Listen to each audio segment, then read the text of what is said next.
Hop in, Park. Where you going? Vegas. Hello and welcome to We Will Rank You, a podcast where we take a record and talk about it, talk about our least favorite song, talk about our favorite song, maybe argue about it a little bit, maybe talk in wordless fashion. So sometimes you don't understand what we're saying. It could be a different language. It could be, okay, I'm getting ahead of myself. Today we are talking about Cocteau Twins, the 6th album, Heaven or Las Vegas. With me today is Jim. Yes. Are you here? I promise to enunciate. Okay. And Dan? I make no such promise. Okay. What do we say about this band? Holy moly. They are from Scotland, a little town called Grangemouth, and started in 1979. They have mostly been the couple, guitarist, producer, multi-instrumentalist Robin Guthrie and singer Liz Fraser. On this record, you've got bassist Simon Raymonde, and they are kind of godhead in the world of what some call dream pop, kind of psychedelic, swooshy, so many adjectives. I've been loving reading about this band and seeing how many different adjectives. Dan, do you have a favorite? I know your favorite adjective. Well, I know I'd like to ask my first question. Yes. Because I don't know a lot about the Cocteau Twins. So you're telling me they are a couple. They were a couple. They were one of those. Yeah. Okay. So Robin started the band with another dude. I'm not going to get that into it. I'm sure a lot of super fans are here, and it's been a crazy week. So you're getting Cliff Notes here. You can consult an Uber fan for further details. But Liz joined the group as the singer, and then they became a romantic couple. They did get married. And then right before this record came out, they had a baby, which I'm sure we'll be talking about at some point. So Robin and another dude were the original twins. They pitched. Correct. Interesting. They looked nothing alike. But, today I learned, after loving them for so long, that they were named after a song by Simple Minds, or an early version of Simple Minds. I had no idea. Wow, Just would not have made that guess. This afternoon. Yep. It was like a Simple Minds demo called that, and then Simple Minds changed the name of the song once they released it.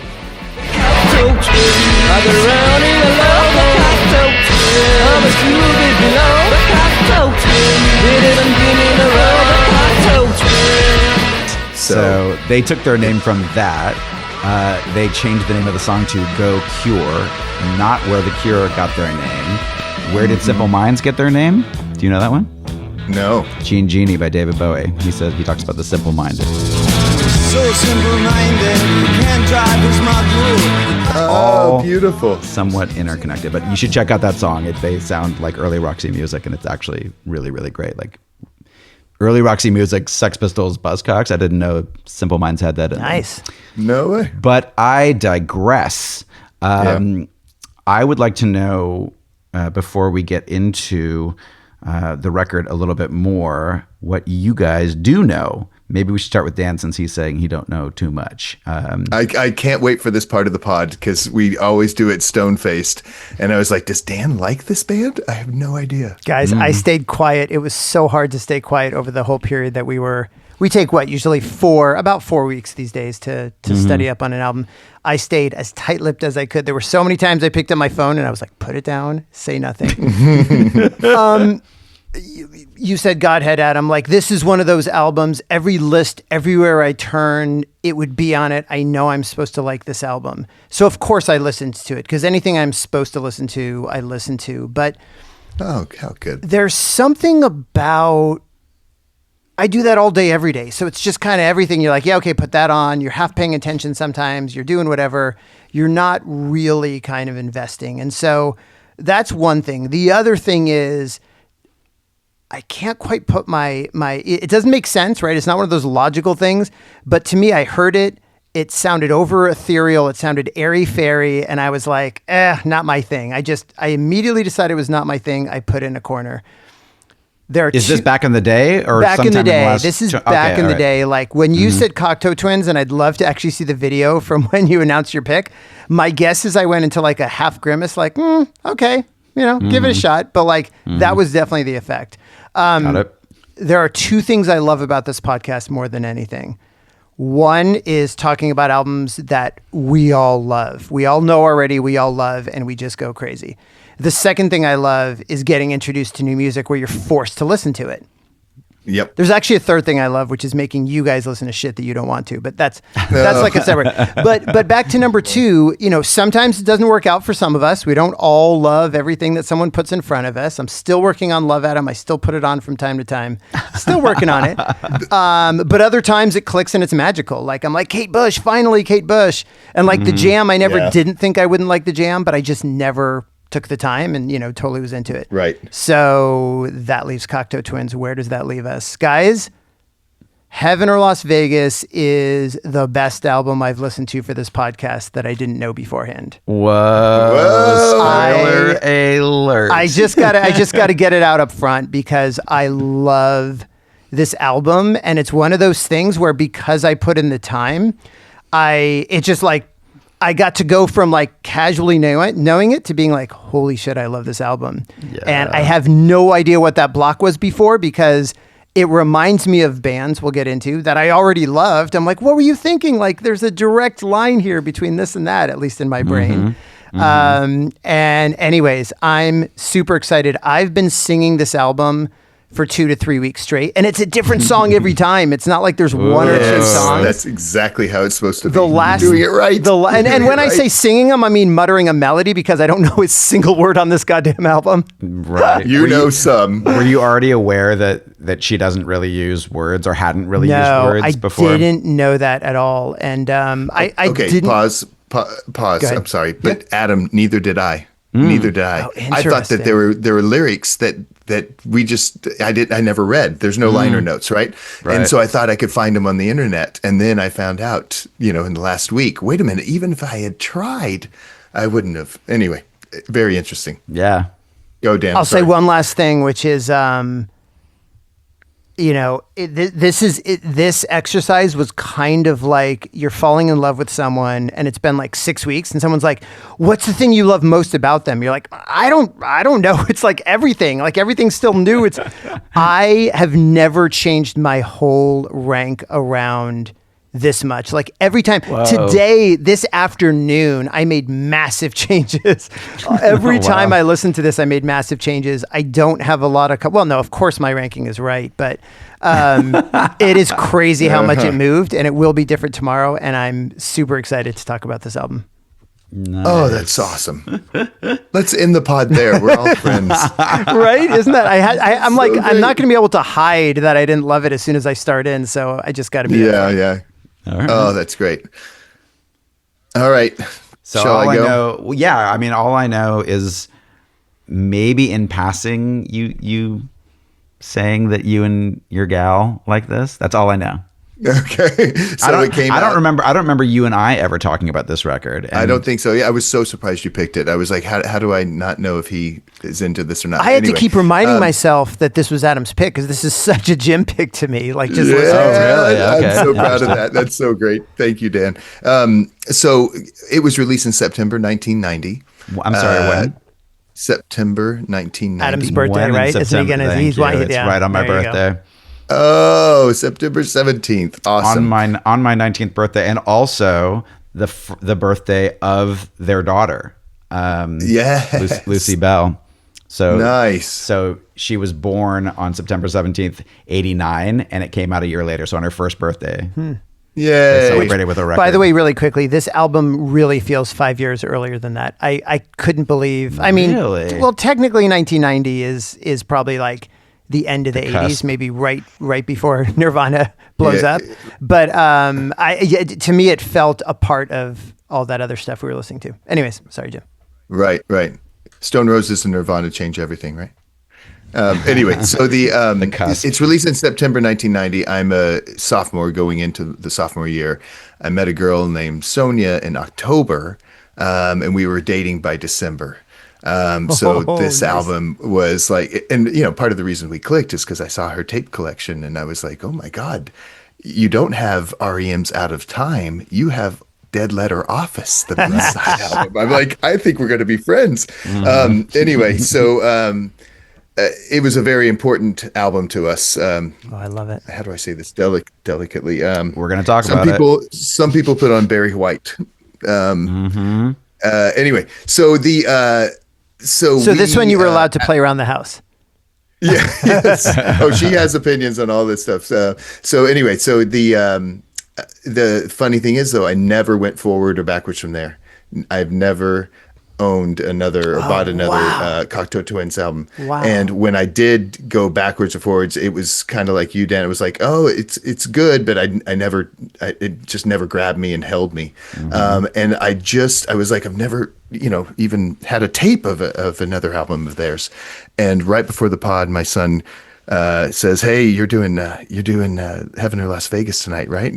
And he goes, "I'm listening to it right now on your cassette tape." And he sends me a picture of an old cassette tape that he has. Right. And it's my handwriting on the spine, and Blue Bell Knoll is on the side A. And amazing. And so I just never flipped the tape over. I don't know. I'm crazy. Just rewind it. Anyway, and it's not like, when we knew about Cocteau Twins and we were growing up, I don't think we had like the super fan in our friend group that we all were like, okay, that's probably part of the reason, right? Yeah. We're going to be in his car going to the party and he's going to play it. There was never that kind of thing. And I don't think, correct me if I'm wrong, it's not like they had a single on a Pretty in Pink soundtrack or the She's Having a Baby soundtrack, right? So it wasn't like there was that entry point for people. So it just it was on the side, and Dan, you knew you were supposed to like it, though. Yeah, you knew this it was album cool. especially. But I mean, as soon as I could have described the album cover to you without looking, even though I, listened to it a handful of times. Anyway, so when we listen to this album, I love it. But Cocteau Twins, I learned a lot about them in the past week studying up, but I didn't know it all. I didn't know a lot of it. Nice. I guess in a lot of ways I'm similar to you. They really are a one album band for me.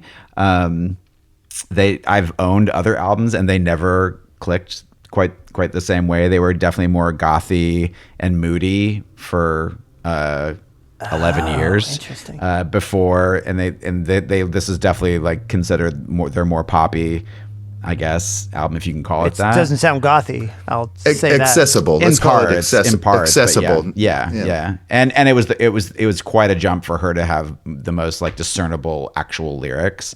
So I mean, wait, I kind of this album counts as discernible? Right, exactly. I mean, I can't remember what record we were talking about on another episode where the lyrics just sort of like pop out in parts and these little phrases, but mostly we don't understand what they're saying. Could have been Ride. I don't remember who it was. I think we've said it a couple times.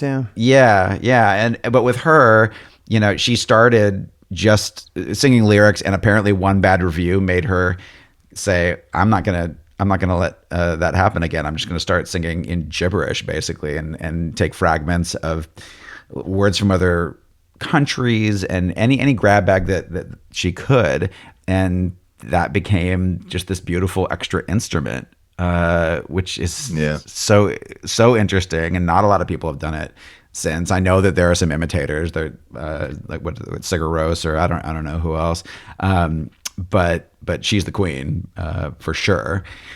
And I don't really remember hearing much about them either. I would think that maybe Adam or Paul or Scott Brown, our high school friends, might have been into them, but maybe not. Maybe I'm whatever.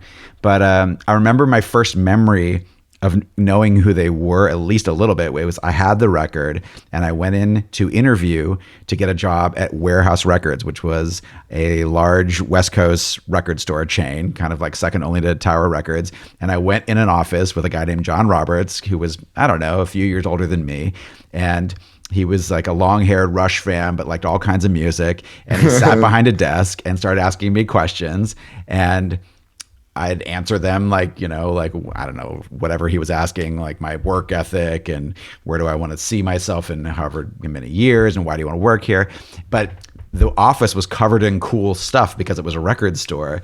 And I remember that there was a Cocteau Twins something on the wall, and I kept getting distracted. There was a Peter Murphy album flat and there was a Cocteau Twins. And I remember us talking, and I'd stopped and I said, oh, is that this? And he had this script in front of him, and we'd talk about music, and then he'd go back and go like read this like very like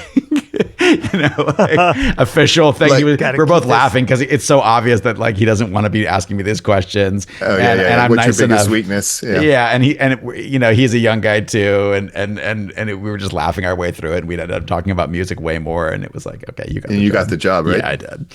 Yeah.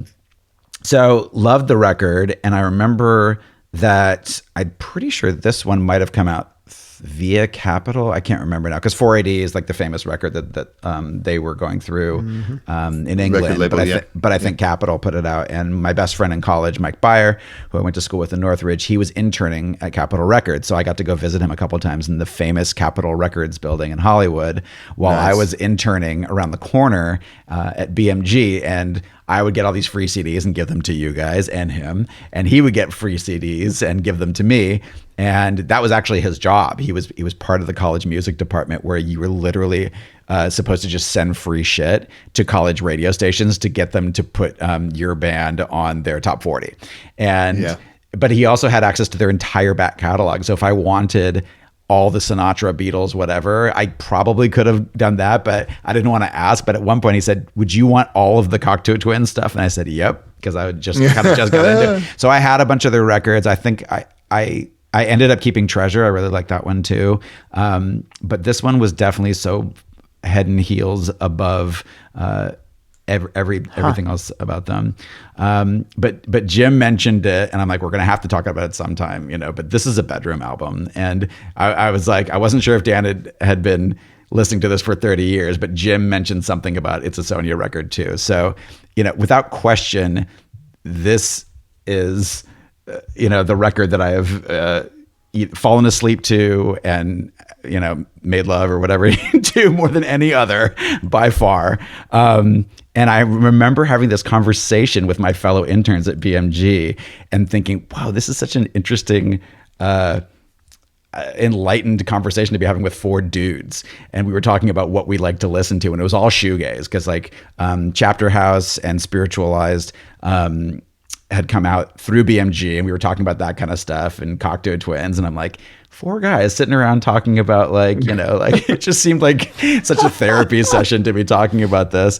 But the one thing that I remember more than any other moment of times that was happening was I was with a girl for a short time and she was a little bit gothy and we were listening to this record and she started crying. And I was like, oh shoot, what happened? What's going on? And she's like, her voice is so beautiful. She was just crying. And I was like, oh my God, this girl is so great. Now I have to ask, because you brought it up, do you believe those bedroom sessions affected tonight's rankings? No,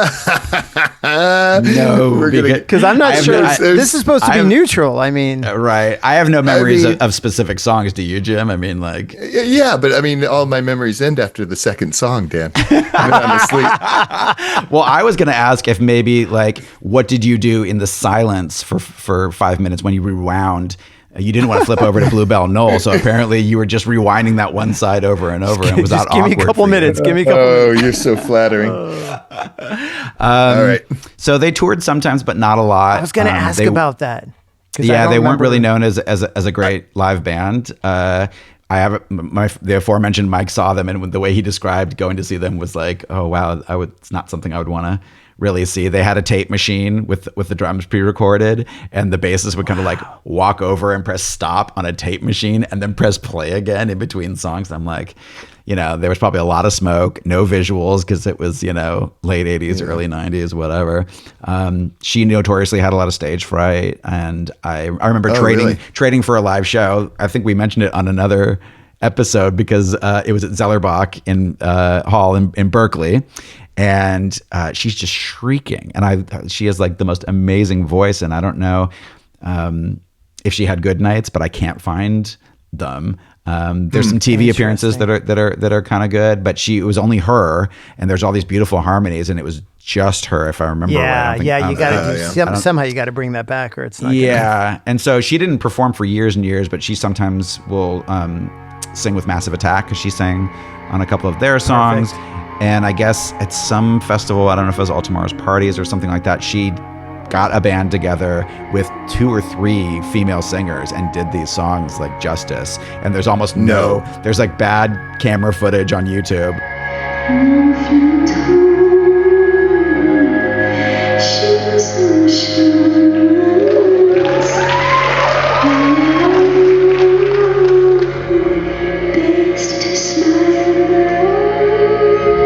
And I'm like, oh God. What year was that? 2012, Was that I the- think. No way. Were they Yeah. other iconic female singers or just like backup singers? No, just like random. I mean, I don't know. But she did Cocteau Twin songs. She did. Yeah, she Wow. did. She did 3 or 4 from this record, and they sounded beautiful. And I would love to see that. But yeah, But you can't find it. Well, okay. so I've never seen them live. Of course, Dan's never seen them live, right? Definitely. Okay. They were supposed to play Coachella. They agreed to get back together. 2005, yeah. Yeah, and then she changed her mind. She's like, Oh, I can't, wow. I can't be on stage with this guy. I 'cause probably he was would have been there. Apparently not the greatest guy. At least when they were making this, there was definitely some substance abuse going on. But who knows? Who knows? Okay. It's a great record. They recorded it at their own studio that they were renting from Pete Townsend at a place. Twickenham. Right. It was a River Thames boathouse that they named September Sound. Funny enough, again with the September.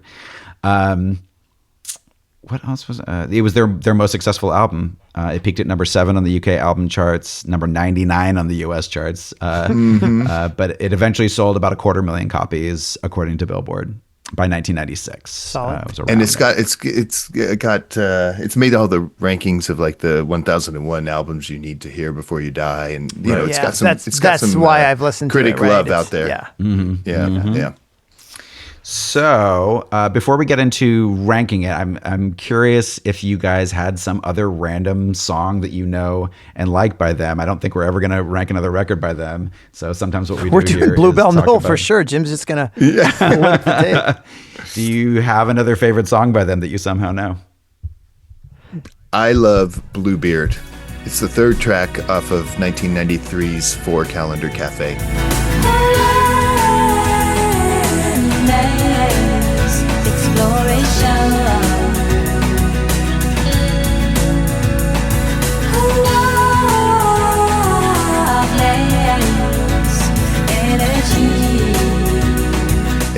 It's upbeat, it's poppy. I like that side of the Twins. So yeah, Is it the one that sounds like an upbeat Sunday song?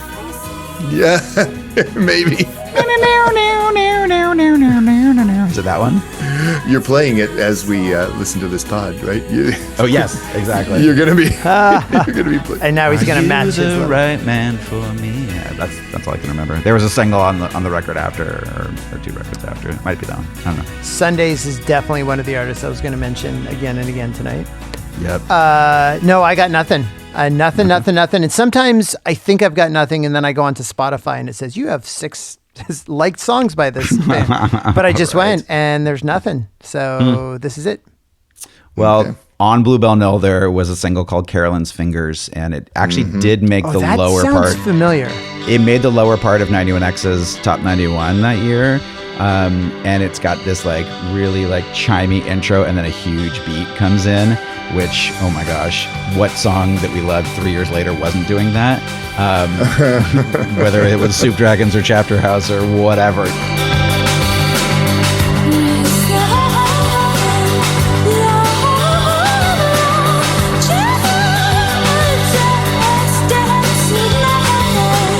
I can't think of a song that's just like that, where it's a chimey intro and then a huge, almost hip hop beat, which is a phrase that gets thrown around a lot on this record. I'm not quite sure that the drum machine on this is all that huge. It's kind of like Yeah, not a main. interesting. Drums are not a main instrument on this record.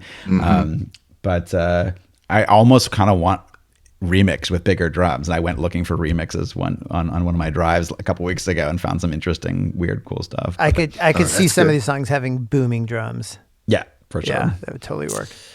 All right, so here's how we're going to rank it. Usually, there's two ways that we do it. Either I insist that we only talk about the easy way and the hard way. Right. There's we talk about our least favorite song and then our top 5, because I maintain that like nobody cares what number your 11th favorite song is on a record or whatever.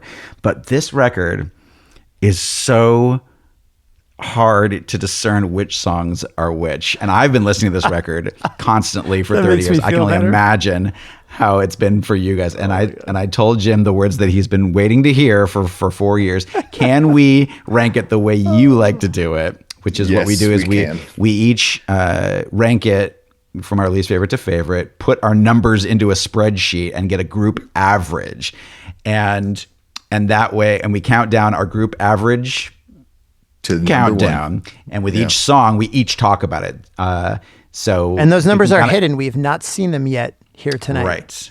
And it kind of helps us keep it straight. In an album I know very well, I don't really need this, but for this album, I'm going to be so lost. I'm ready to like put the phone to my ear and go, which one's this again? Completely. There's 10 songs on this record. I only know 100% that which one Heaven or Las Vegas is or was before we started really getting into this. Now, having gone through it a lot in the last few weeks, there's a couple that I know as well. But even you mean by song title, by song title, you can. That's a podcast in and of itself. I want you to name a song, and Adam and I will both try to at least hum the main melody. I'd be stoked to get 50%. Right. Even the single Iceblink Luck, I've heard it a million times, but even that it doesn't say. Wait, as far as I know, she doesn't say. Is that the only single on this album? No, Heaven or Las Vegas. Heaven or Las Vegas. Yeah, second single. Okay. Yeah, they made videos for both. But every time Iceblink Luck would come on, I'm like, I should know that this one is Iceblink Luck, and I don't. And it's like, or it's like I can hum the chorus, but then there's another part. I'm like, oh, that part's part of this song too. I thought that was a different song. Yep. So you guys, got to do your homework. Oh, dude, I listened to this album probably more than this was just to even get to the point I'm proud of. Okay, good. Nice. So all right, well, I don't really have anything to do with the spreadsheet when we do it that way. That's all Jim and Dan. So I have relinquished control. Back away from the spreadsheet. Countdown, and I'm just going to go see what happens. So Adam knows his strengths. Talk to me. I have revealed number 10. Oh boy. Okay. And we all have the same song. Whoa. As number 10. Road, River, and Rail.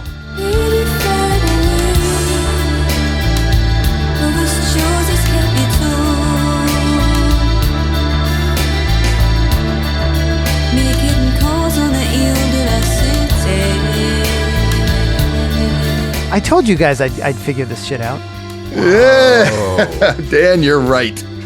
Man. And did you think we all are going to have the same last place? No, I didn't. I didn't, because I changed my last place as much as I changed my first place. Like it was. Oh, really? It was all painful decisions. It's funny. Road, River, and Rail started there for me, and then it moved around a bit. Like we talk with a lot of these albums, there were 2 to 3 categories. It's not like this was suddenly number 2, but for a while I wasn't sure it was number 10. It's still beautiful. It's absolutely beautiful, and I love sort of just the kind of relentless that riff. Yeah, that riff is just kind of going through the whole thing, and I was like, Jim's gonna friggin' love the pronunciation on this, because you can hear that Scottish right through the chorus. And it's a great name for a song. Road, River, and Rail is a phenomenal name. It could be the best title on the album. It didn't have enough magic tricks in it compared to the rest of the songs, so that's how it ended up at 10. A Cocteau twin song title that doesn't have a weird word in it, it's lame. Road, River, and Rail. I know what all 3 of those nouns are. This is you're totally right. It's the only time I could hear the Scottish accent on River. But I always call this the Ile de la Cité song. Anyway. I am so ready. I am so ready to know what you guys have to clue you in on which song is which. Yes, we are. Every song I want to know. It's a hypnotic song. Verse, chorus, out. it's last place in the album. I'm confident with that pick. Adam? Yeah, agree. I guess Planes, Trains, and Automobiles was taken. It sounds like their older stuff. It's a little less melodic and more moody, which I like, but it doesn't appeal in the same way that these other ones do. There are going to be some misheard lyrics, for sure. I thought that she was singing Sid Charisse, and I couldn't remember who that was and had to look her up, but she was a dancer that was in Singing in the Rain in a lot of old-timey movies. It really sounds like she said Sid Charisse. Okay. She probably That's did. my number 10. So unanimous. That doesn't happen. I was gonna ask that. What is that? Maybe our third time? I'd have to look it up. Yeah. I'd say 4 or 5, but maybe Oh, not really? even that. It's rare. It's definitely rare. There's a tie for number 8 and 9. boy. Tied. So this is tied Okay. for this is No tied more for unanimous. 8. Frou-Frou Foxes and Midsummer Friars. Wow. Okay. I buckle and rust, let's gather rest. Hemorrhages be, war over loose, close into cellulose, or fabrics ignitions, beats and infants breath, my milk and raptor baby. Last song in the album. Who's got it lowest ranked? That would be you, Dan. Yep, I've got it at number 9, so I'm still correct so far with the ranking. Guys, what is up with this band with their M dashes and their capitalization?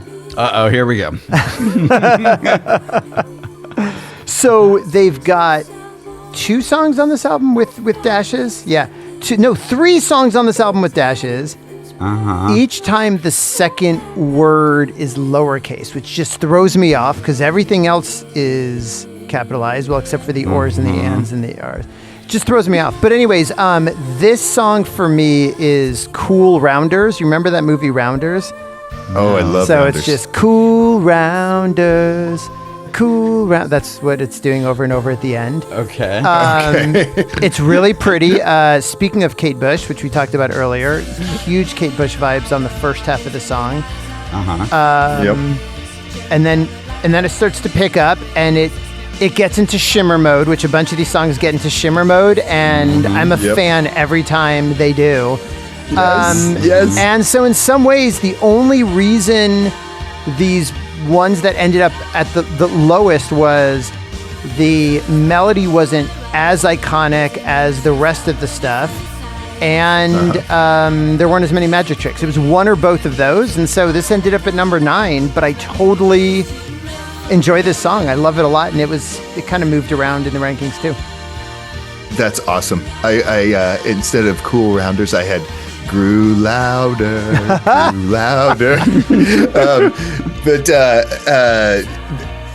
When this song starts, I'm like, you know what? I think I'm getting old. I used to love being a moody teenager, and Ocean Rain would be my favorite song on Echo and the Bunnymen's Ocean Rain, right? And I'm like, why don't I like this as much anymore, right? And so it's dropping down lower in my rankings. But then you're right, it gets shimmy, and it's like 45 seconds in, I think, this pre-chorus starts, and I'm like, oh, wait a minute, this song is amazing. Totally. And then at 150, it's just like kicks in, and oh my God, this is a groove. It just erupts, and it's not rapping, but it's just that speed lyrics are coming out. Yeah, totally. The word Jericho makes an appearance 1 of 2 times on the album. Anyway, it's great. It's great. I love it. I have it at number 7. 7, okay. Where do you I have also it at? have it at number 7. Yeah, it's almost like 2 different songs, I guess. It's really mellow, which is cool for dynamics, but I'm just not as into the piano part. I'm pretty sure it's a piano. I was reading somewhere that every time that you think it's a keyboard on this record, it's actually a guitar through a ton of that's effects. amazing. So cool. Robin Guthrie was super getting into technology, and he's considered like one of the forefathers of all the shoegazing and the 8 million pedals and whatever processing to make it not sound like a guitar. But it was bassist Simon Raymonde that wrote most of this the day after his dad died. So that's why it's very somber sounding. And I guess that he and Robin Guthrie would write the music, and then Liz Fraser would do her thing over it. I love the 3 snare hits before it comes in, and I'm like, what other song did we talk about that did that? And I still can't think of it. There's a Big Star song called Daisy Glaze, which accidentally I'm wearing a Big Star shirt of the record that's on. But there's some other song. I mean, we've only done 40-something albums. I should be able to remember this. But if you were gonna say 4 snare hits, I'd give you Love Vigilantes, but that's 3, isn't it? No, it's 4. Yeah, I think it's 4. We're gonna have to check that. Okay. Put it in right there. So Dan was saying that he's loving it the most of any. Or wait, would you listen to it the most of any? This is my favorite of anything I didn't truly know before listening to it for the podcast. Okay, I had my favorite listen of any record that we've done with this record. Last night, I went to see Air, the French band. No, you did not. Yes, at San Diego State. Where? At San Diego State at the open air, where I saw my 2 very first shows. So it's always kind of nostalgic to go there. Yes, this album is good in the bedroom. Obviously, let's get it out of the way because we've discussed it before. This album is good on drugs. I'm not saying that I did drugs, but I am saying that you did bedroom. Yes. Well, the Air performs in this strange little room. If you've seen any pictures of their last 2 tours, that it's the most mind-blowing stage set you'll ever see in your life, where it's contained by screens that they're projecting on, and it's absolutely insane. I gotta see if they're coming. Awesome. Great show. Came home, could not sleep, and I'm like, things are still a little shimmery. I'm gonna need to go for a walk or something, because there's no way I'm going to be able to sleep right now. So I'm going to go for a walk and put some headphones in. And what am I going to listen to with all the sparkly lights? And I thought first of Always, the band that we reviewed a while back, because there was a moment where I saw a bunch of twinkling lights at a carnival the night before a street fair and was listening to it. And I thought, oh, that's what I'm going to listen to. And then I said, you idiot. Keep in mind, I'm not thinking straight at this point. You're going to listen to Cocteau Twins, of course. So can't say I've ever listened to this band on drugs, because I don't do drugs ever, if often. I don't think I've listened to it with headphones before. And it's been a month that I've been listening to this record.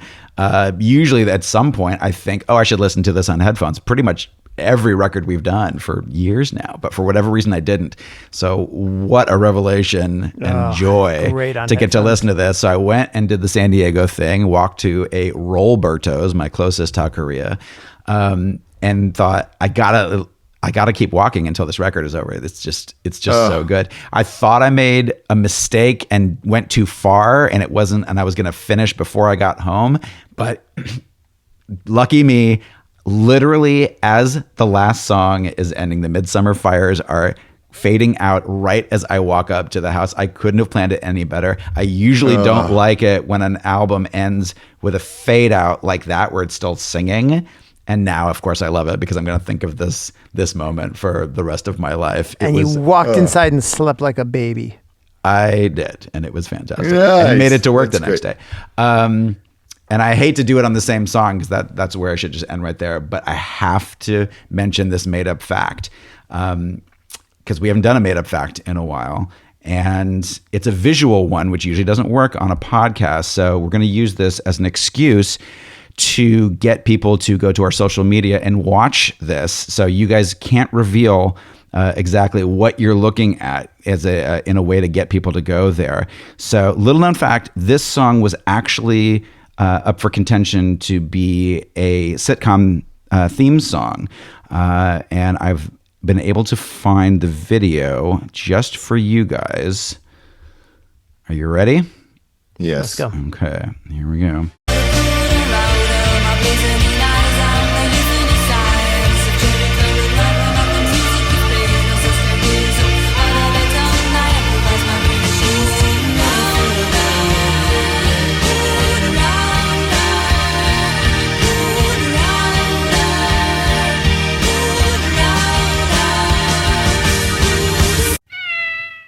Oh boy. Oh boy. Okay. I'll just say that if I was a listener and I went out of my way to get onto YouTube to watch the video version and it got to that, I'd be like, wait, what? I did all of that work for that? Good. All right, Jim. What's next? All right. So we had a tie for 8th, right? Frou-Frou Foxes Sure. and 50-50 Clown. Wow. Okay.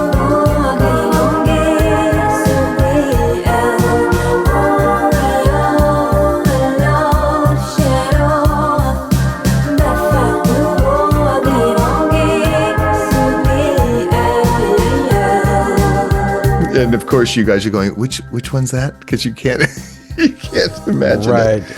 You needed to study harder. Dum, dum, dum, dum, dum, dum. I know it starts with that because my notes say pulse bass intro. Who has it lowest? Exactly. Oh my god! I have it lowest, guys. I will Okay. go first. I've always kind of been depressed when the lyrics kick in. It's just one I want to skip. I never do, but it's Okay. one I want to skip. The chorus is better. Smiling faces. I mean, it's got great harmonies, you know, again.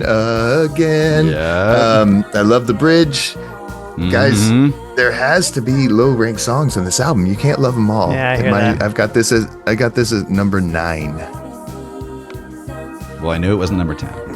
I know. All right, next is damn. I figured it out. I figured it was me because I have this album ranked perfectly. I have it at number 8 in the order we're going here. Yes, speaking of Air, Adam, I mean, the opening of this may as well be an Air song. Boy, does this song shimmy. Jim, this is like friggin' Curry after he hits a 3 and just with his shoulders, he's doing like the shimmy with the shoulders. I want to do that through this whole song. That's a basketball reference for all you Scottish. That's right. That's right. This, I don't know what this song is doing. The chords, the melody, I don't know where she's going with this. It's all over the place and it's so unusual. There's nothing else. Like, no one is going to sue them for stealing their melody on this song. Like, this melody has never been invented before, and I don't even know if all of those notes go together, but I am, like, fascinated by it. I think it's amazing, Nice. and I think for a while I had this in my top 3. It eventually fell because it just didn't have that piece that, like, wormed its way into my brain as heavily as the others. But I love it. Every time it starts, I'm like, this song is too low. And then it's got just that modulating. The whole song's kind of going like up and down and up. And as it gets to the end, that modulation kind of comes to the forefront, which I love. Everything else kind of fades out. And just hearing like that wow, wow, wow, wow, wow. It's beautiful. It's one of those songs, and I'll be honest, I kind of have this on a couple of these songs. I feel like I lack the words to describe what I love about it. It's just like some fascinating abstract art that I'm like, I don't know. I could stare at it all day, but I don't force me to put this into words. Even though Right. I, for a living, work for a music podcast. Well, I wish it was for a living. And it's stuck between Iceblink Luck and Heaven or Las Vegas, right? It's that I think that's why I have it so low. It's Oh, just that interesting. little, I don't know. you It anyway. works for me there still. It holds its own, but just from the number 8 position. Adam. What does it mean? 50-50 clown. Who knows? Great point. I wrote that it's unintelligible mostly because it was actually tonight. I saw I can't remember why I was looking up the lyrics or the maybe lyrics for these. I should point out when we talk about maybe lyrics, there are websites out there where people have been trying to figure out and look in the comment section and people are arguing over what are they saying. And it's sometimes amazing and sometimes totally Wow. wrong. Sometimes, that is right. You never know. And it's been funny. I guess there was an article I saw somewhere where someone was saying that they ran a page that was like trying to figure it out and somehow it got scraped and ended up on either Genius or like maybe even Spotify. And they had to take action, right? Yeah, and it was like how my made up lyrics ended up on Spotify or whatever. It was great. Yeah, because but there Spotify are- you can't hit the lyrics button like you can for most things. Right. Which is great. I didn't even try on this album, by the way. You guys know that I'm more music than lyrics most of the time anyways. And so I just loved that about this album is, I think what you said in the beginning is exactly right, Adam. Like her voice is just another instrument. And that's kind of how I thought of it. I did have one other note on the song, which is just, is this English? Question mark. I mean, doesn't matter. Yeah, the guest lyrics on this one were completely.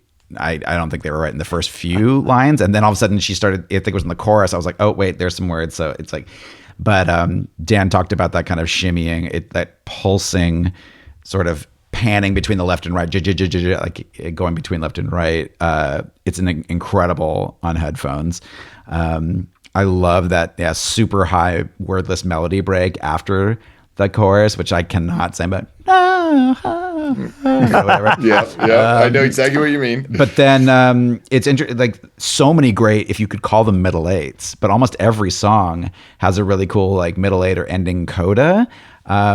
And on this one, she goes kind of low, and it's kind of like anticlimactic, but it really works as a come down. It really works. It's really, really cool. So it sort of peters out, but Dan got it right. Like it kind of leaves that just like shimmer going from your left to right ear as it fades out. Interesting thing, and I mentioned this. I don't think it was on our Prince episode, but Prince really liked Cocteau Twins. I love that. There's a 2014 interview with Rolling Stone where he was talking about his listening habits, and he says, what I like is stuff that I can't do, that I would never do, like the Cocteau Twins. I would never do that. And apparently people think that he sampled them. He wrote and produced a song for Martika called Love, Thy Will Be Done back in 1991. And there's a very brief little sample of that kind of shimmying thing from 50/50 Clown. So I guess I'm going to drop in Martika here, which is something I'd never done.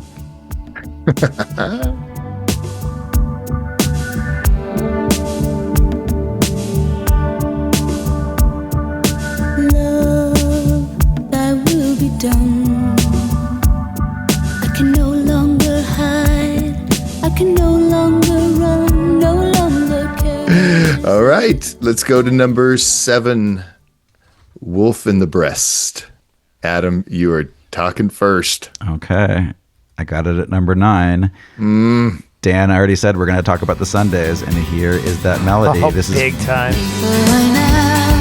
Places I go make me feel tongue-tied.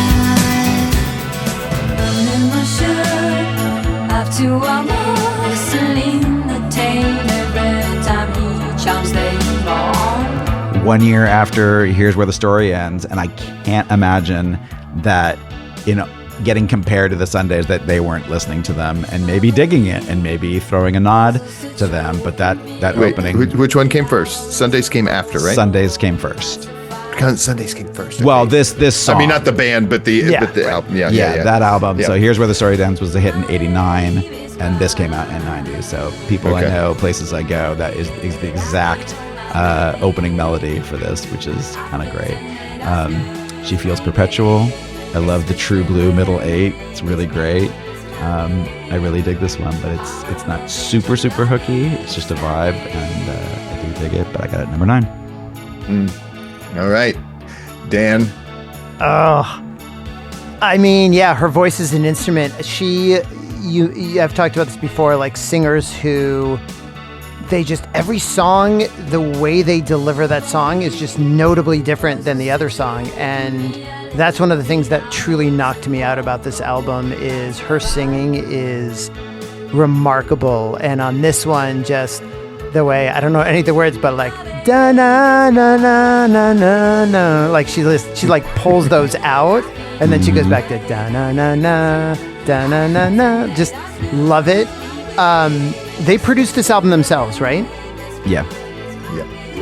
That's the other room. I mean, the production on this album is, you talked about all the things he was doing technologically, and this album, I'm not that surprised to hear they weren't that great live, because this album is like studio wizardry, and just the over and over, I assume it's my baby's cries. Yeah. But just the way those are going, when you say the song doesn't have a hook, I'm like, then why for days at a time? I mean, we had that earthquake earlier this week, which obviously woke me the fuck up. It was a big one.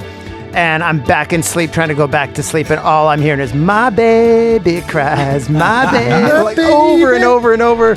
I didn't mind it, guys. I didn't hate it. I just laid there and let that play through my mind over and over. We talk about songs that could go on 10 times as long and we wouldn't mind. This could just keep going. Like you're in a zone by the time this hits.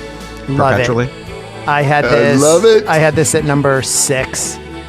Oh, I like it. It's not high enough though. I got it know. at number 4. None of them are high enough, Jim. They all need to be 5 notches higher. I picture that. I picture, and talking about her voice like going up and down. I picture that bouncing ball that that like For the drops on the lyrics? word Yeah. as you're singing it, right? In those still videos.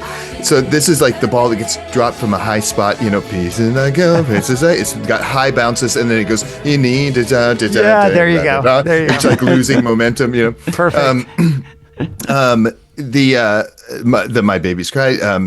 I love the high la la la la la la in the background, and then the tom toms or whatever those floor toms are that you can hear, and it's just true blue and real. I feel true blue. That just repeated in my head forever. Love the song. Number 4 for me, and I that guess is. I was Go gonna say, apparently there's she was a new mother, so Yeah. the baby was only a year old, so there's lots of references to babies. I ain't no dad, but you guys are. Were you picking up on that at all? No.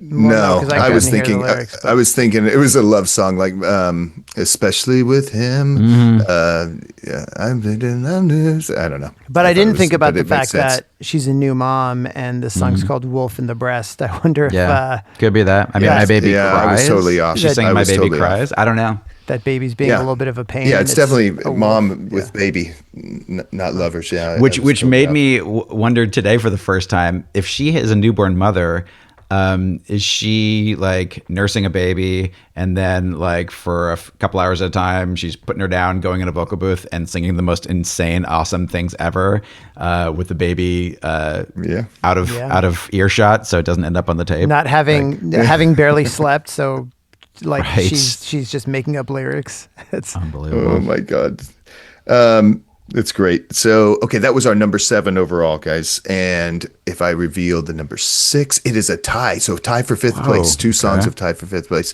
Let's start with "I Wear Your Ring." Don't be down between the sunrise and sunset. Yet I'm not panicky, I know the rainy day. Racing around on the turf. And Adam, you get to talk first. Oh, okay. I got it at number 8. My notes say drama keys with bongos. got it. I mean, what more do Okay, I over need to say?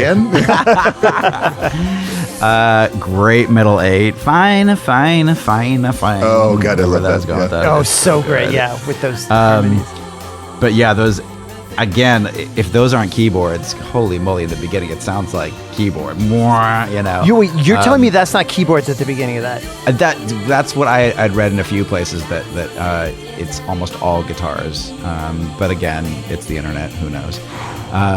But those kind of like dramatic chords at the beginning slightly reminded me, I don't know if you guys remember this Nestle commercial from the 90s about it sounds like a dream pop song, and it's one of the most catchiest songs.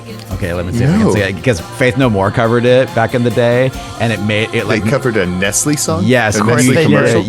when you hear it, you'll know, because it's like, was it Nestle makes the very best, Nestles.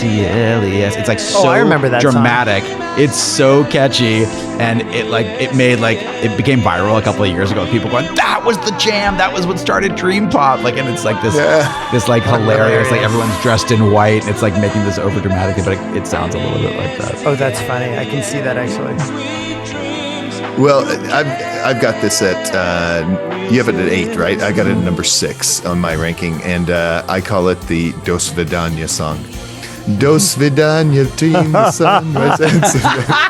And and the verse kicks in. I'm like, but the chorus is great, and that I'm fine is one of the best moments of the album. Yeah, So for anyway, I've sure. got it at number 6.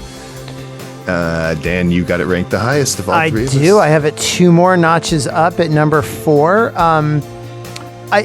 This one, in my opinion, shares a lot in common with 50/50 Clown in that I just didn't know what to do with the song. Again, like it doesn't kind of have a super notable melody, but in a way that really intrigued me. And I think the main reason I have it this high is for the last minute when she's just singing along with herself. And I don't know any of the words. I guess that's the Dos Vidania, but she's just singing it like with conviction.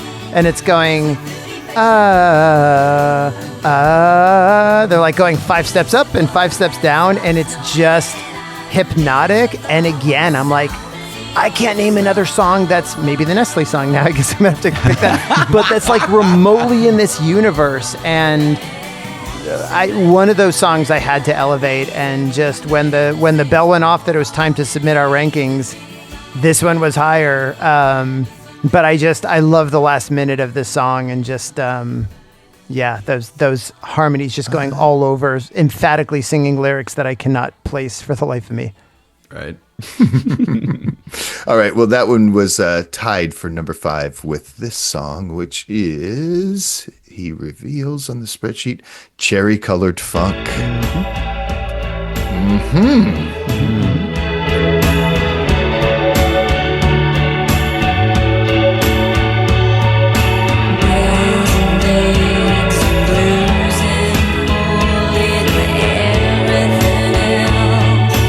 This place might be low, people would think.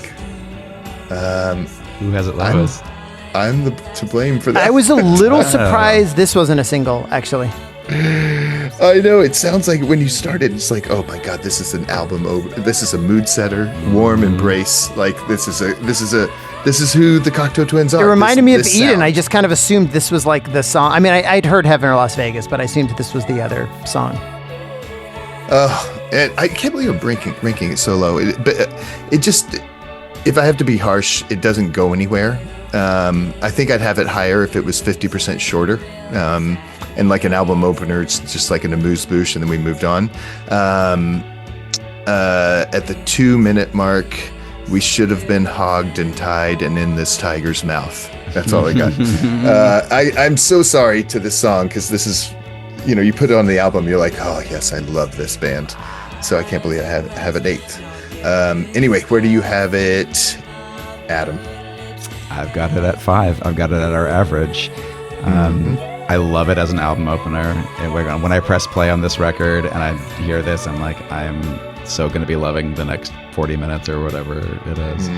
I want to say, and I almost pulled up my old rip of my CD to see if it was what I remembered, that it maybe cuts off the very first split second of the first note. It doesn't sound that way when I listen to it streaming the past month, but I did listen to the second Sundays record a little bit today because I've been dying to listen to the Sundays and I wasn't letting myself, but I'm like, I'm not going to listen to the first one. But the first song on Blind, it deliberately cuts off the very beginning of it, and it's like you're almost like coming in mid word with it, and it's great. I want to say that might be the case on that CD, but I could be wrong.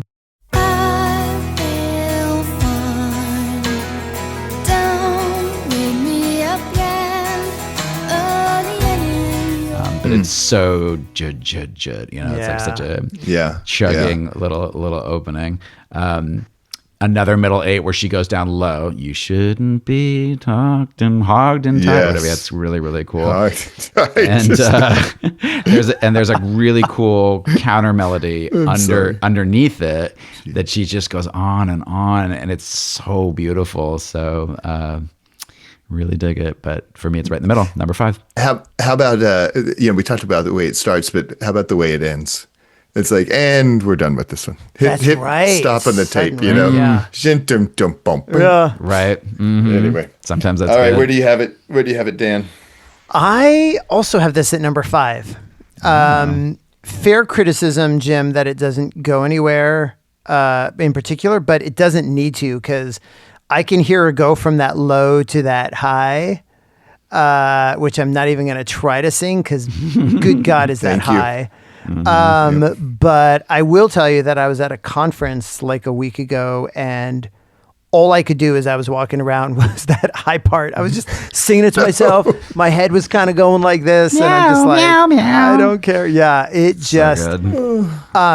It's funny that it has the word funk in it, because there are 3 songs on this album at least. 50/50 Clan was one of them. This is another one. Like, they're kind of funk songs, you guys. They're wrapped in very shimmery, romantic clothing, but like, it's got some funk to it. And this one, man, Prince likes them for a reason. Yeah, that's a great point.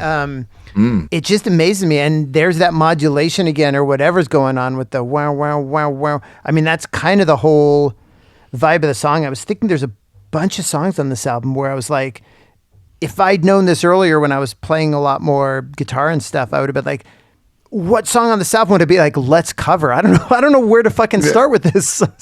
Not a lot Anybody of have a pedal that can do this? Because without it, you were out of luck. Right. And that's super fascinating to me about it, because there's not a lot of albums I would say that about, where it's kind of like, where do you start trying to make, write covers, play covers of this? I had the same feeling about that, and I thought of this one time where I was in love with the song "Cath" by Death Cab for Cutie. No, nice. And I wonder why. I just thought it was amazing, and it was like my ringtone and all that stuff, just into it so much. And I finally learned how to play it on guitar, and it broke the spell. And I was like, okay, I don't need to hear that song anymore. Wow. So I think I still love the Cocteau Twins, because I've never tried to figure out exactly what they're saying or exactly how to play it. You know what I mean? There's definitely still a lot of mystery. Otherworldly. It's art on a wall, baby. It was really. I almost didn't want to listen to it as closely as I have, because it is this kind of shimmery mystery thing for me, and it was really fun to dig in a little bit. Like, I didn't want to learn everything. It was fun to see what people think she's singing, but I love that I still don't know plenty. It's exactly why I decided not to look up the lyrics on the internet, because it was very clear that this album was not trying to get you to know the lyrics. Right. So why are you going to fight against that? Yeah, right? It's like early REM. It's right? like they're doing that on purpose, The mumble. I love it. Yeah. And Dan, before we go to number 4, I got in trouble for whistling in the office this week. Jim, sorry. I get in trouble at home for humming and whistling. They're like, you can sing that to yourself. I'm like, why would I do that? Oh, God. All right. So the number 4, we are in top 4. And this is the first time one of us has broken into our top 3 in the rankings. So the track is called Pitch the Baby. Back to babies.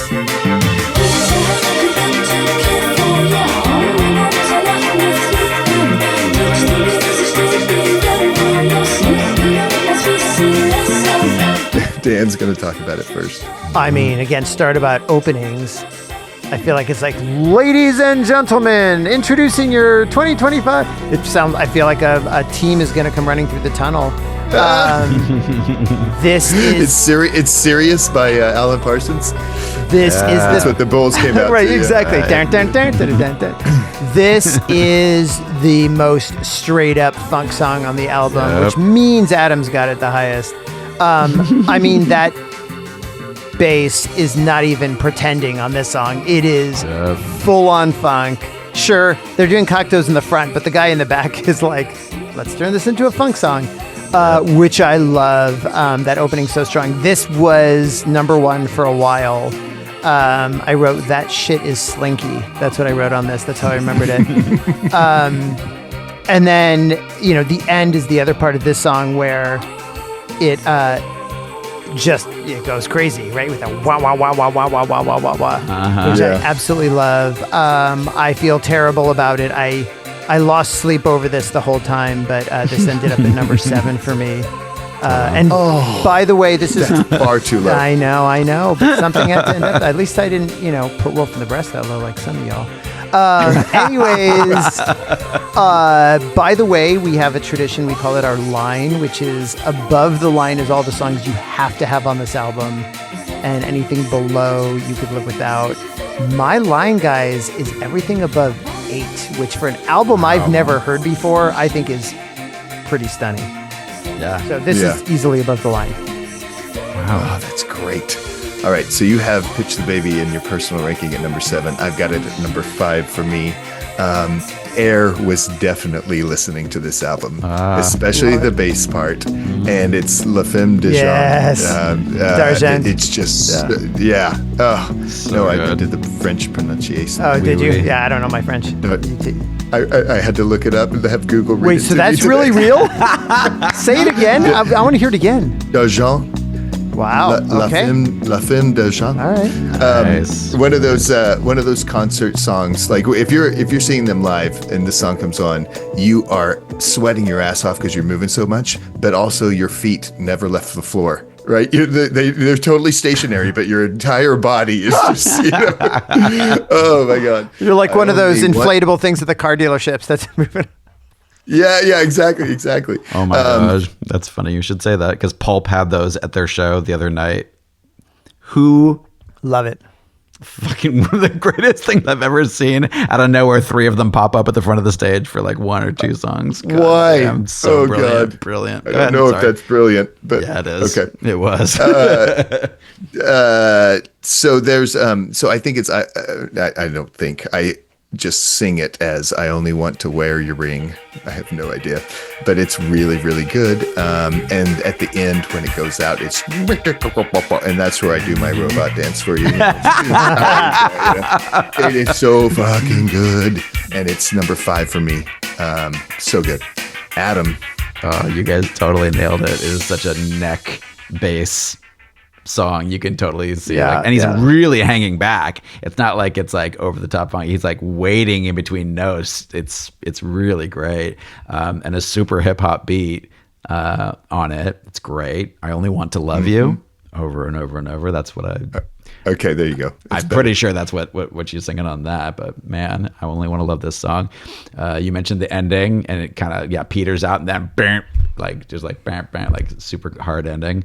I love that you mentioned that Air song since they opened with it last night because they were doing all of Moon Safari. Oh, really? Yeah, one of my favorite concert memories because the first time I saw them, they were doing all of the Virgin Suicides soundtrack with our buddy Jason Faulkner on bass, and their one song encore was that.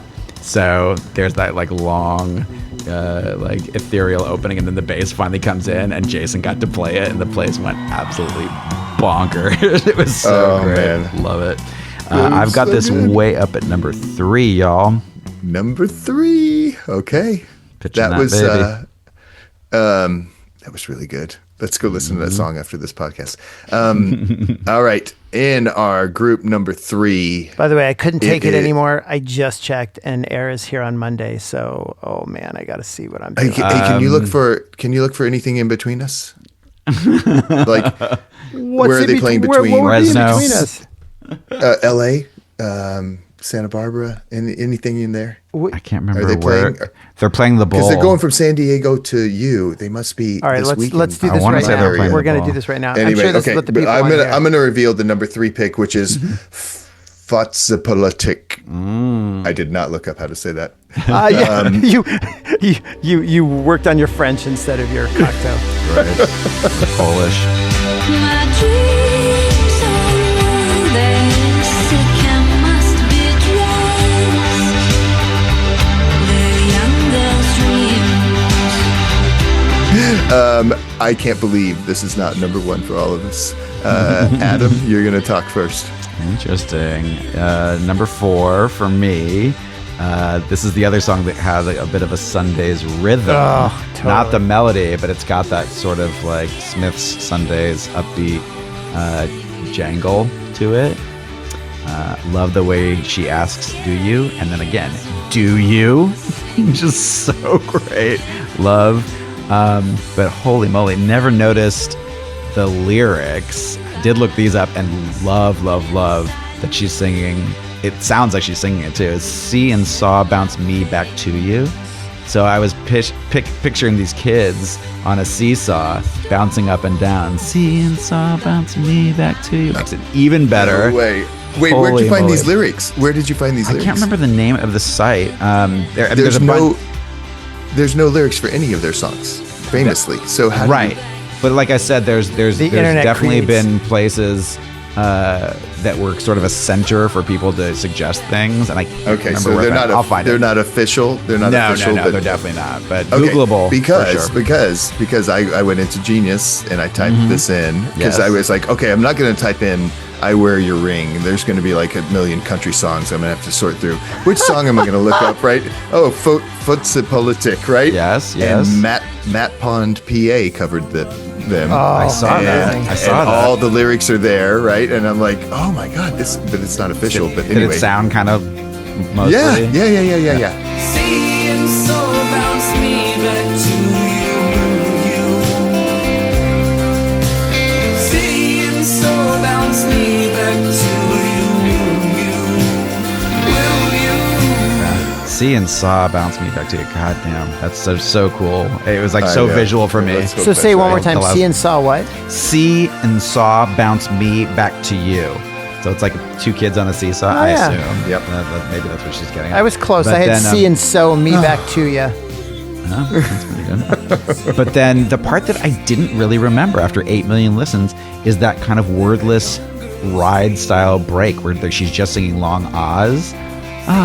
Oh my gosh, they were beautiful. I don't really remember that for some reason. So, so good. I never really thought that much of this song, other than I like the whole record, but it was way up at number 4 for me. Dude, it is number 2 for me. Nice. I just wrote down a note and said, Jesus, Lord Almighty, thank you for the Cocteau Twins. Oh my God. The harmonies in the chorus, it's such a mover. The recipe is perfect. Do not touch the recipe. The keyboards for the outro, it's amazing. And it's one of those that you could see being a single, right? If we had to do it over again, this would have gotten some airplay. Anyway, it's number 2 for me, and it's also number 2 for Daniel. That's right. I mean, it spent time. So, when you're starting a new album, you guys know this. It's overload. Like, how do you sort through all this? Everything's new. It's like you're trying to make sense of it. This song probably spent 5 or 6 listens, probably because we've talked about like the middle of an album when you're kind of just like, you're getting tired, you're overwhelmed by everything, especially because we got a job to do. We got to rank this shit. We're not just listening for pleasure. And so for a long time, this was kind of buried in the second half. And then something broke one of these times where I heard it. And I was like, this has to be, every time I'm like, higher, higher, higher. And this definitely spent time at number 1. And I will admit, when we started recording right now tonight, guys, this is the song I went and played, and I'm like, it's too late. I want to go in and change this to number 1. What am I doing? Like, it's too late.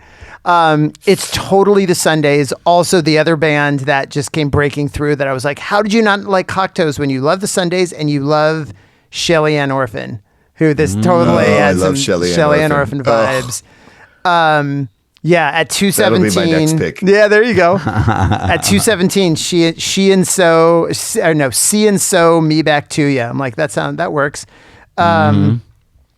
Just magical, and yeah, that guitar just takes us out. It's absolutely gorgeous. This song is like booming. It's funny because, again, like I said at the beginning, I thought of them as like airy fairy, but you're right, Adam. There's like elements of ride. That's a great call. And just shoegaze in general. There are moments of this album that are so big, like turn this way the hell up, and this is totally one of them.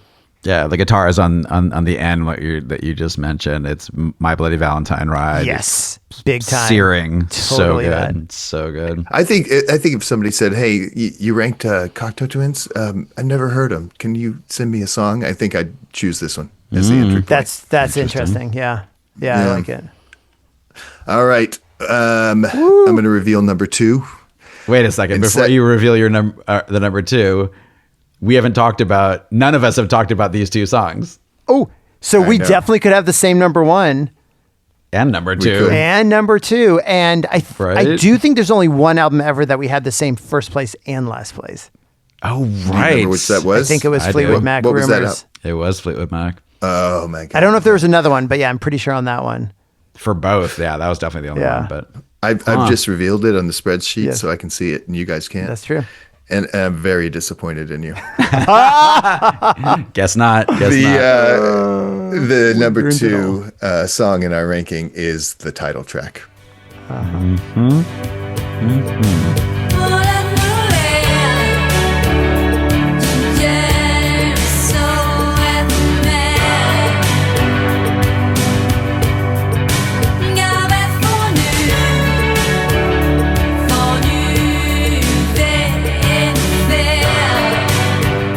And Dan is going to talk for you. You did. Look, I mean, Fotzepolitic is number 2. You were proud of me for that. And this is not the number 1 song on the album. We all know that. So it's at number 3. But this did spend time at number 1 too. Like I said, number 1 was a revolving door. So many songs went through and spent time. And this did. I mean, those 6 notes. The da-na-na, da-na. It's like a mantra. Like I could meditate to that friggin' all day, just repeating over and over. It's unbelievable. Yep. This is another one where the way she sings and holds certain words longer, she's just... It's so hard because... It's not so hard, but the bed of music is gorgeous and perfect, but then on top of it, the way she delivers, if even one of those things were going on, I'd already be loving it. But both are nailing it, and the way she says Las Vegas kind of holds it out. It's beautiful. This song sounds like the dazzling lights of Las Vegas, or maybe heaven. I don't know which it is. Perfect. The fact that this wasn't a super hit single, I mean, I think this probably is their most famous song. It's definitely the one I kind of knew, but how is this not on 80s mixes? To your point, Jim, how is this not in a John Hughes? Well, I guess because 1990 maybe, but it feels like it totally deserves a place there. There's that guitar in the back that's just kind of just doing that totally has that New Order-y sound. Anytime a guitar has that New Order-y sound, it gets me. I'm guessing people have sung this, covered this, sung this. The only one I came across without looking too hard was Miley Cyrus. Yes, me too, and I regret it. Oh fucking don't go near it.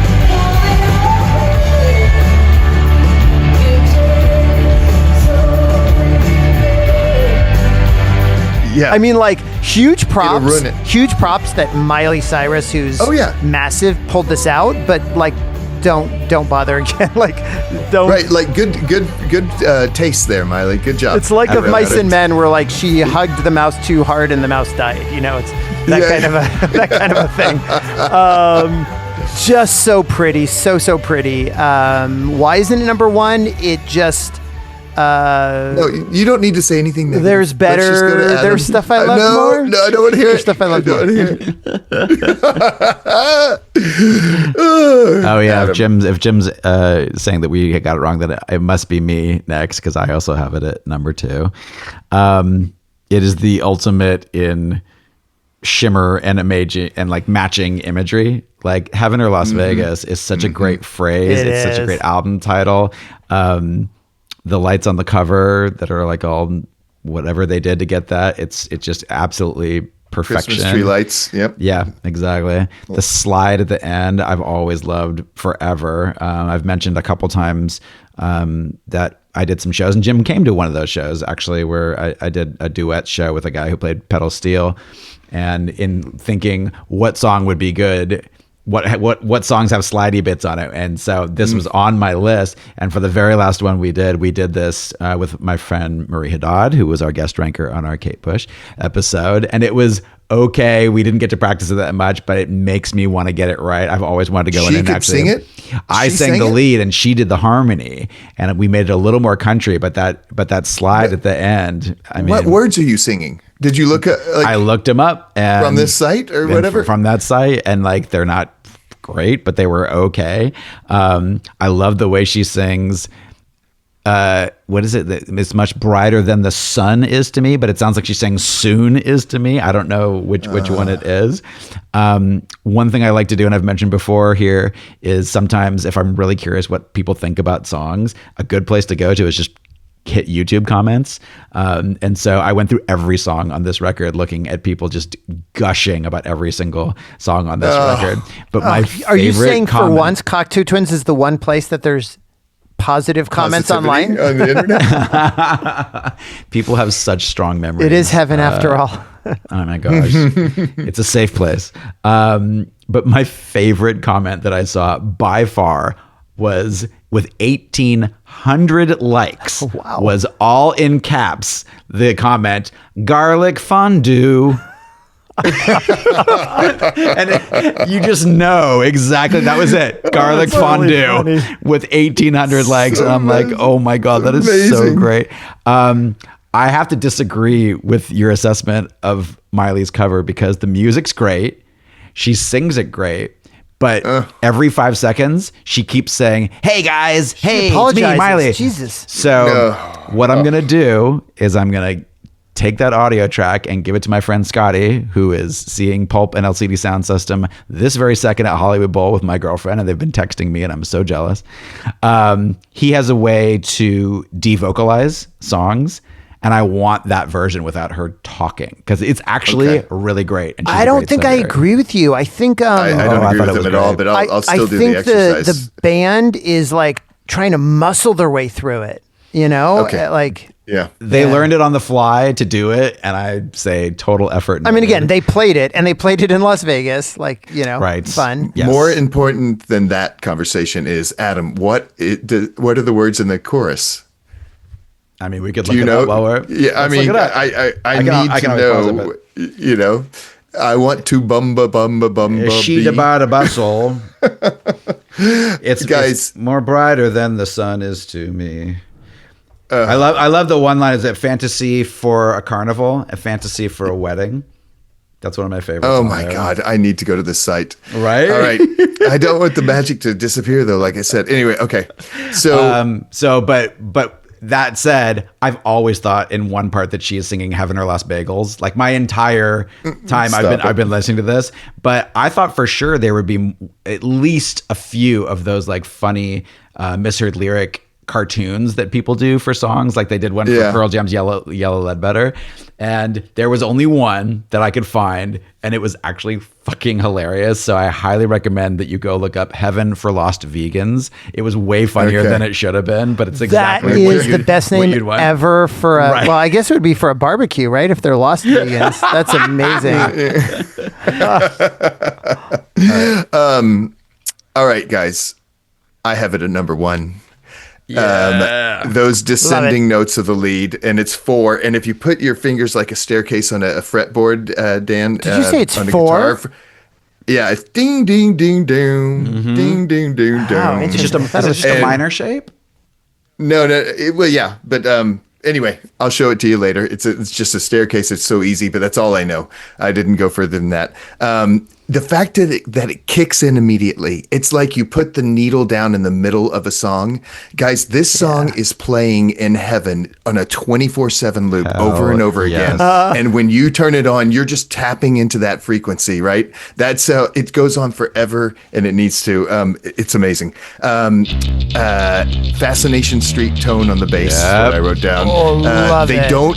I love how they don't wait to get to the chorus. They know it's so fucking good, so there's just one verse. But you know, most Yeah, pop songs, it's like we're totally. gonna do the verse twice, and then we're gonna hit you with an awesome chorus.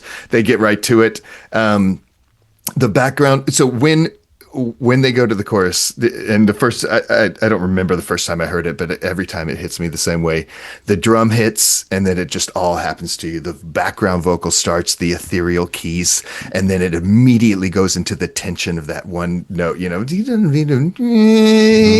then the harmony comes into, and then it just squeezes you, and it lets you go. I want to love, and I just think it's the best moment in music. Best song in the world. It's got the best bridge on the album, middle 8 or whatever you call Oh, it. that's the lyrics that I thought fantasy for fantasy. Yeah. I promised myself I wouldn't sing on this pod. The guitar solo, just one note, but just one note at a time. But I'll call it a solo. The instrumental part, it's just really strong. I can't believe we all three didn't rank this number one. That's just, and it blows my freaking mind. Really? I mean, you it was think either it's gonna that be this clear or at that. number one, huh? Yeah. Interesting. Yeah. I thought we'd have the same. When we had the same last place, I was like, there's a chance. And in all right. general, I have to say, this is the first album in a long time where we've stayed pretty close to each other. Like, there's been nothing that's been a huge outlier across all three of us. All right, Anvils. That's been a long time. Let me read you a pretty good interpretation of what I think. Okay, of the chorus. Yeah, singing on the famous street. I want to, and this is different, but I've seen this elsewhere as I want to love a boy who don't love me. Am I just in heaven or Las Vegas? It's whichever's more bright around. Oh, and soonest to me. That's interesting. Could be. The chillness itching my soul. It's like an A in playing card. I don't know what that is. Must be why I'm thinking of Las Vegas. It's why it's more bright around and soonest to me. That's interesting. It's like an A in playing card? Yeah, I don't know what that means. It's an like an ace. ace? I don't know, maybe. Like pulling the ace. Yeah, that's right. I saw somebody Playing cards are that. obviously Vegas. That makes sense. Yeah. Before Excellent. Before we announce the obvious number one, I do want to acknowledge why I picked this record, and you guys might remember that a few months ago I went and saw a San Diego cover band called the Mocteau Twins, and I'd seen the name, didn't really know that they were local. Great name. Didn't know what the deal was, and saw that they were playing not less than a mile or two from where I live at Soda Bar in San Diego. Wasn't sure what to expect. Watched a little bit of a video. I was so blown away. I cannot say enough good things. The last time I was this blown away by a cover band, funny enough, was the all-girl Kate Bush cover band, Baby Bushka, that we've talked about on the podcast. Adam, here. really quickly, Yes. where are the Mocteau Twins from? They're from here. They're from San Diego. And it's what I would have wanted from the real Cocteau Twins, which is harmonies. And they've got two really great singers, and they maybe even have 3 or 4 on the mic at different times, but it's mainly 2, and they're fantastic. Yes, let's go. Singers' name, singers. I am not sure, Seriously. but we'll let you know. There's a Cocteau Twin Fest in Seattle that they couldn't attend. They pulled out, right. So, What does that mean? What is a Cocteau Twins Fest? It's just that there's a cover band up in Seattle too, so the two of them were going to play together, but they couldn't swing it for some reason. Can you imagine divided? Like, is it a draft for the songs? Okay, Yes, we get seriously. Las Vegas. Okay, we get. I've done that with other bands, yeah.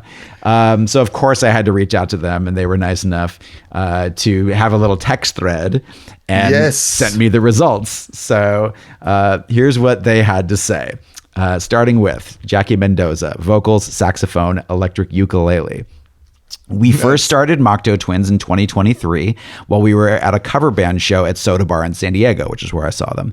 The lineup was bands doing The Strokes, Interpol, and Arctic Monkeys. It was all boys, and we were saying how we wished there were more all-female cover bands, and we jokingly mentioned covering Cocteau Twins and naming ourselves Mocteau Twins. Thank God they did. It's so good.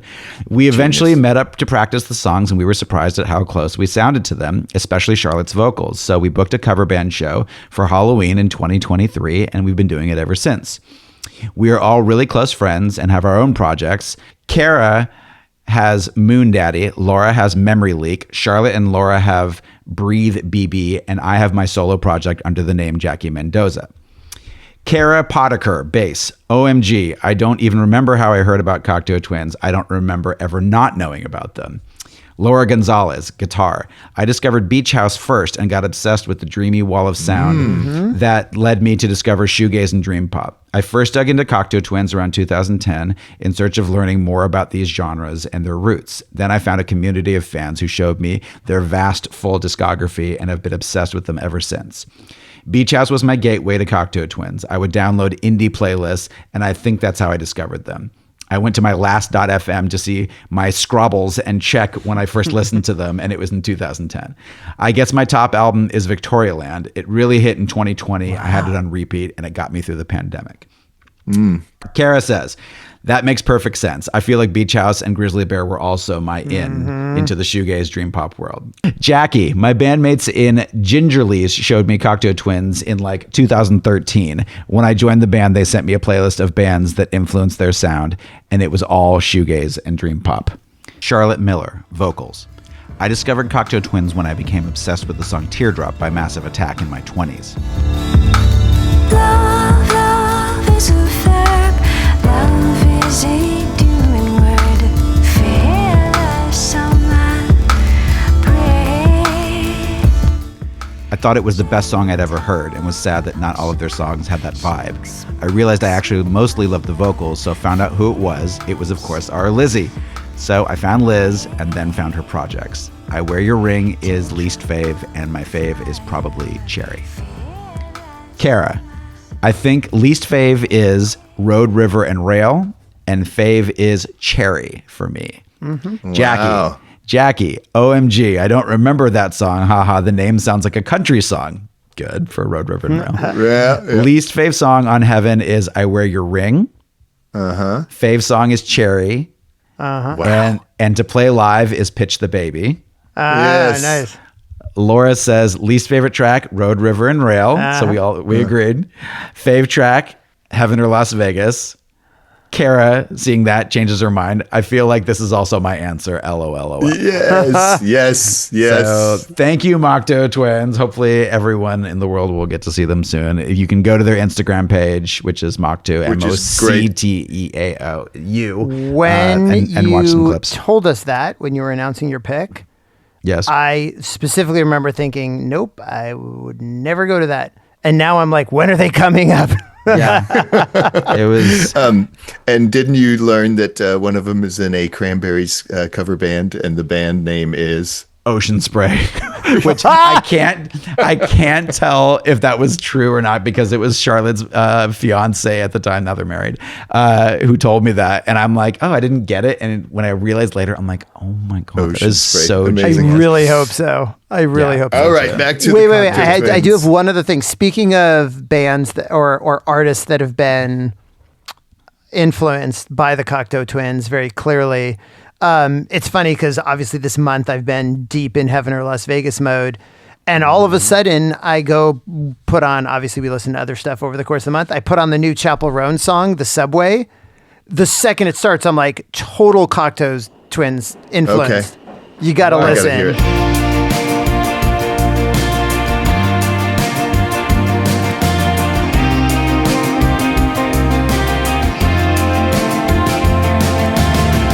I saw your green hair, beauty mark next to your mouth there on the subway. I nearly had a breakdown.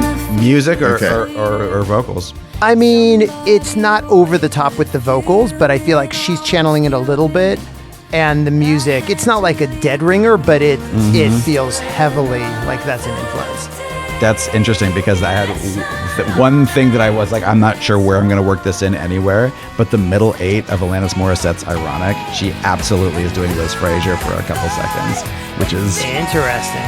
super great. Life is fun, worry, no sneaking up on you, but you think everything's okay and everything's going right. And I can't think of a lot of bands. I'm sure there's other bands out there, like shoegazy bands that maybe There has cop her stuff, but I don't know who they are. But that one's really famous. And when you hear it, you're like, oh my gosh, Wow. it's out I'm of gonna have to nowhere. go It's listen to great. that, yeah. You'll dig it.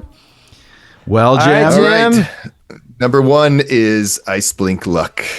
Yes.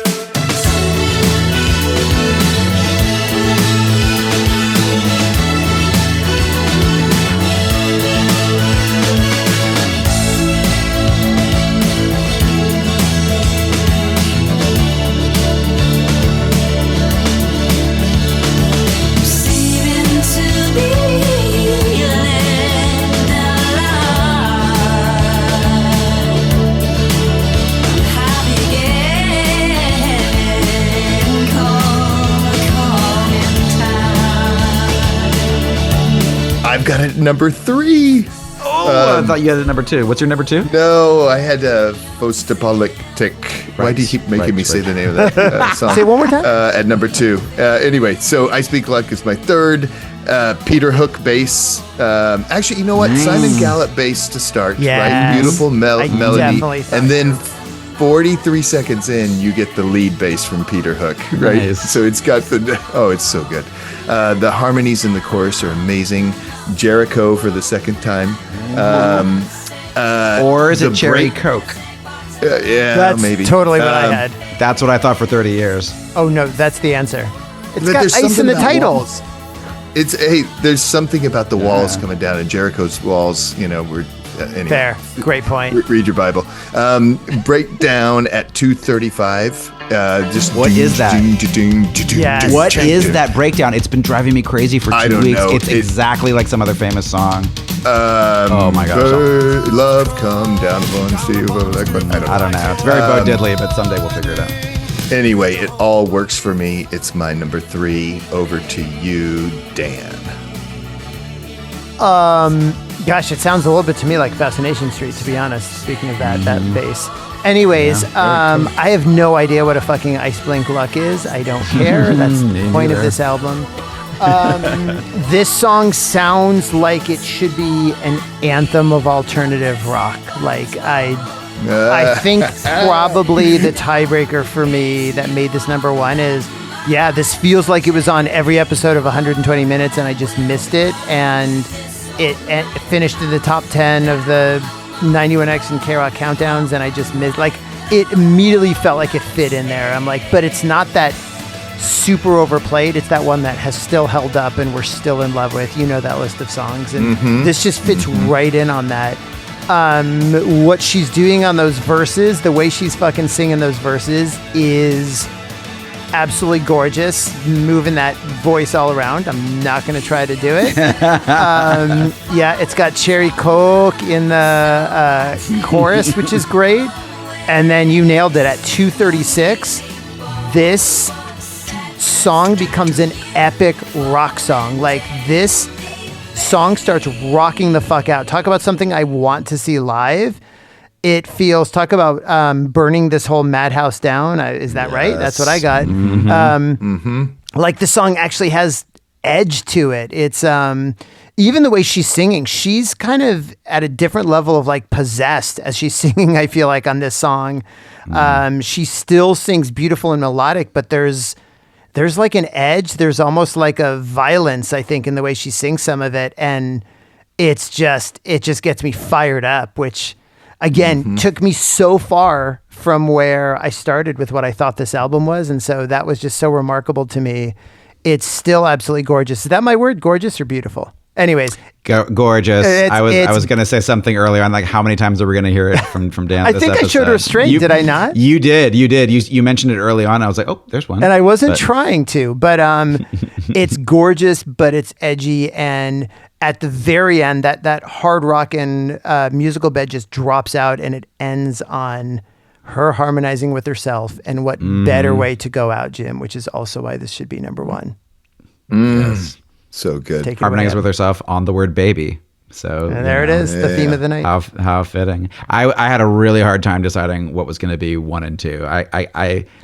There are other moments, and we've talked about them already in other songs that I like more, but as a whole song, I knew it had to be one of these two, and I had a real hard time. I couldn't decide. And today, I kind of went through each song just to listen to them and go like, what's my number 1? Just thinking of that. Yeah, I love it. And I'm like, I can't decide. So what do I like most of these 2 songs? And I had to say that when she goes into the chorus, the harmonies kick in, and those harmonies are amazing. They're like maybe the best harmonies on the record, or the tightest harmonies. And there's something that goes into the chorus, which is on some other song, maybe 2, where it's like a slow, grindy volume thing. And it like really catapults you into those said harmonies. So that was what pushed it over the top for me. Love it. My number 1. Yeah. I love 2 singers at the same time, and I know it's her just doubled, but I love, we have 2 vocals, high and low, going the whole way. This album is so choice. Yeah, that's what I was trying to do. It's like, it's so choice. What's the Ferris Bueller line? And I must be honest here. I love driving it. It is so choice.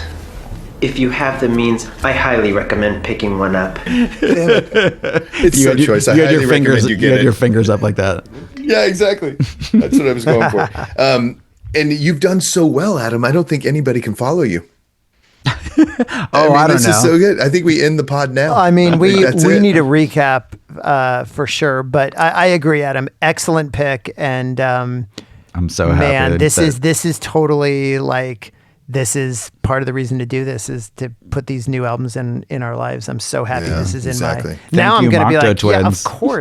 of course I know Heaven or Las Vegas. Yeah, and I would say my line is the top 9. You know, Okay. Road, River, and Rails Okay. good, but I don't Yeah. need it in my life. The other 9, I got Great it. I call. gotta have. Yeah, Adam, what about you? You had. I don't know. Like I would say 6 and up. I still like the other 4, and I feel like it's all part of an album. But like, Yeah. I don't love like so much that I could, be okay without them. Yep. Dan, you had the bottom 3 in order. That was pretty good. Nailed it. You had the top 3, not in order, but you had the top 3 along with me as far as the group ranking. Adam, very close. Anyway, so the tracks from the worst to first: Road, River, and Rail, Frou-Frou, Foxes, and Midsummer Fires, 50-50 Clown, Wolf in the Breast, I Wear Your Ring at number 6. There we go. Give me numbers. Number 5, Cherry Colored Funk. Number 4, Pitch the Baby.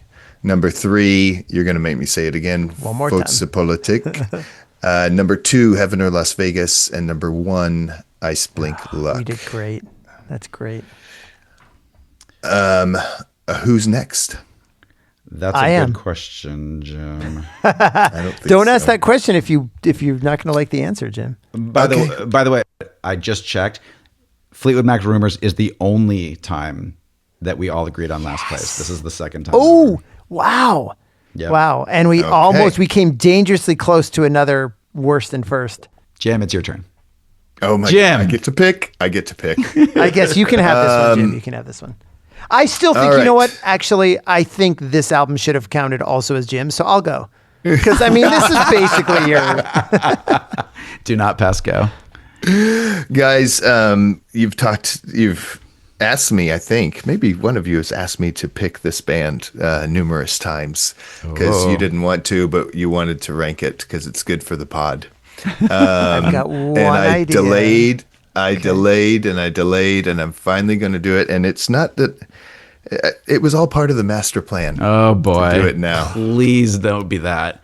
Ladies Should and we gentlemen, say that Jim and I just saw Oasis? So now comes the question: will he pick the right album? that's what I wanted to discuss, Adam, because you would say, let's go with the debut album. I know it. Oh, shit. Oh, I was And positive. that's I what you were would gonna say that the second album, it was, what the people would want, right? pick. But you're doing neither of them, and you're doing Standing on the Shoulders of Giants. Wait, what was the master plan on? I'm not doing an album. I'm doing a collection, and it is called The Master Plan. Is it B-sides? Yep. Holy shit. And you haven't heard it? I think I owned it at one point, but okay. Oh my God. We're it's doing gonna be Oasis B-sides. The best. The best. We're doing that band properly. You're going to make me study that hard again? Oh, how many tracks are there? I think there are like 14 on it. Guys, can't wait. It's the best. It's the one we should be doing. So you're welcome. Wow. All right. Over to you. All right. We'll talk to you guys. Bye. That was fun. Fucking wankus. Fucking rankus. I wonder what I'll find. I'm leaving Las Vegas. The light is so bright. Palm sweat, blackjack on a Saturday night. Leaving Las Vegas. Please subscribe, rank, and review our show at your favorite local podcast shop and send us a note with you know what you should do's to wewillrankyoupod@gmail.com. After 3 years, you can finally tip your hosts on Venmo at We Will Rank You Pod. We'd surely appreciate it. If you like our little show, then you'll love all the fun stuff we post on our social media. So follow us at We Will Rank You Pod on Instagram, Facebook, and Threads, and let us know what your most loved and least favorite songs are. You know best.